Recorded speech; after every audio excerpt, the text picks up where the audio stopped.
Thank you very much, and I always like to answer the first question, or the last question, or all the questions first. You know, every area, as you go around the state, and I've done this over the last few months, every area that's in the periphery of the state always feels left out. And you know, they really are. And the Wiregrass is no exception. I think when we look at the Wiregrass, such a beautiful area of the state, there's so many things that you have going down here.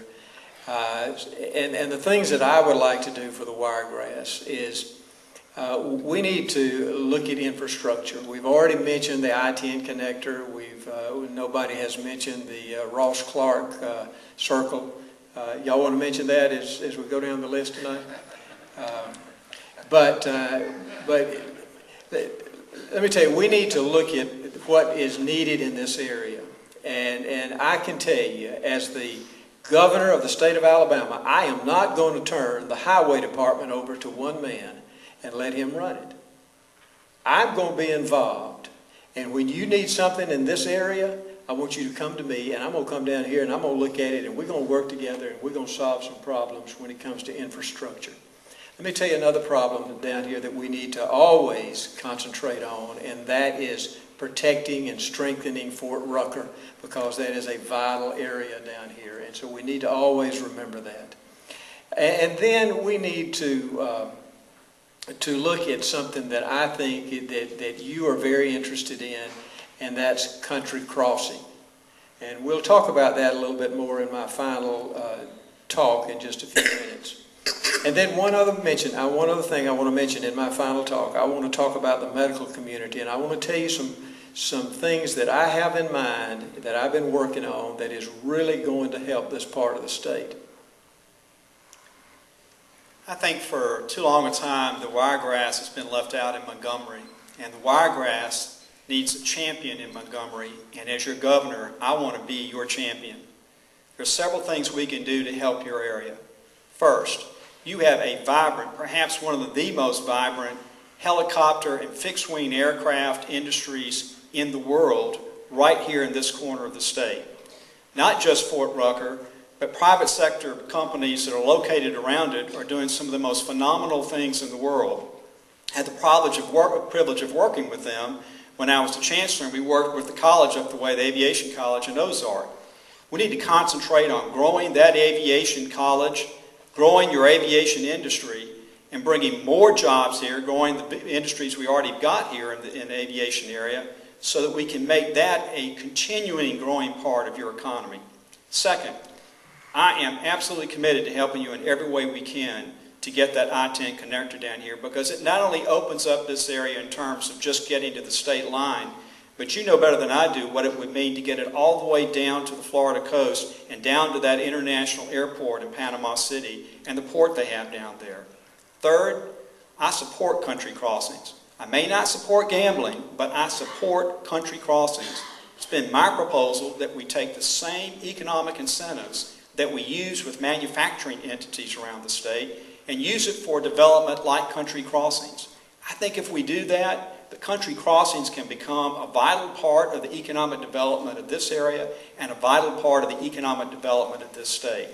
To accomplish any of those, you've got to have a governor who wakes up every day and says, what can I do today to help local, civic, business, and political leaders grow the Wiregrass? And I want to be that governor for you. Obamacare is the greatest threat to your greatest asset here in Southeast Alabama, to your medical centers, your health care centers. We simply must have tort reform about malpractice and reduce that awful health care cost and remove those people from freedom of fear so they can lower those prices. And that means we've got to come to the rescue, too, of small business owners from this high health care cost. And down here in the Wiregrass, you got a lot of good family farms. And we need to preserve those family farms and get those Washington, D.C. Democrats, they got that death tax plan, it's got to be dead. We got to see to it. And then for Fort Rucker, let's just get specific. You need a high-tech corridor for Fort Rucker, just like Huntsville has. Y'all need everything Huntsville's got to promote that fine industry. And South and East Alabama is just real hamstrung by your outdated transportation system and your highways. Yeah, I-10 corridor, it's got to be completed. Let's just get on with it. It's essential. When I come to the Wiregrass, you know, I think and I feel very at home. I think it probably is one of the most conservative areas of the state. And my experience with people in Dothan in this area, they're not looking for a lot out of government. They really want to be left alone. They want a fair shake. Of course, Fort Rucker is a big deal. It's a huge employer. The medical community, we're all aware of it, and the government should do what it can to help. Government regulation is a huge hindrance to economic development. I have a friend who's a developer here in Dothan, and he told me the other day, he said he was trying to get a development underway, and he filed for his curb cut permit where with the DOT that allows you to hook into a state highway, and it took them 6 months to get it. That's what we're talking about.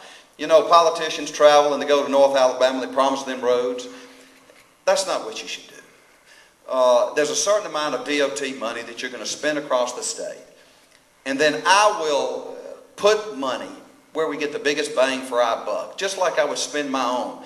I mean, what we want in government is we want natural growth without raising taxes, and that's where you place it so that we get more revenue to Montgomery that we can spend on more roads and more bridges. The water situation with the state of Georgia is a big deal, and it will have a long-term impact.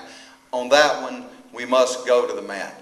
But I'm not worried about the Wiregrass. This place is full of this entrepreneurial spirit. When I come here, there's an uplifting nature here, and there's only 3 or 4 places in the state that have it. What you need is a fair shake and to be told the truth, not promise the moon, and let you do your thing. Thank you very much. Well, as head of one of the major economic development agencies, I'd have to say that the big focus is going to have to be on the I-10 connector. Infrastructure is just key to the development of this area. And I think, as Bradley said, carrying it not just to the state line, but all the way to the Port of Panama City is just going to be essential. I say that for this reason. In just a few years, there's going to be a tremendous opportunity for Alabama in Cuba.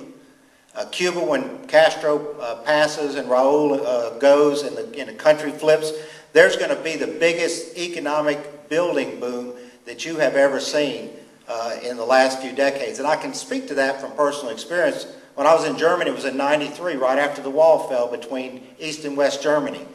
Everything was under reconstruction in East Germany. Everything. There are so many expatriate Cubans here in the United States that have made lots of money, savings. They still have their property back in Cuba. I assure you, in the next few years, there's going to be a tremendous opportunity, growth opportunity for Alabama, the wood products industry, the building industry. All of that stuff is going to be, they're going to be needing that in Cuba as they redevelop that country. The other areas, as everybody mentioned, obviously Fort Rucker and Dothan is huge. Those BRAC jobs that are coming in are some of the best jobs out there. We've got to work to make sure all those missions get transferred here, that we capitalize on those, we get our folks employed there.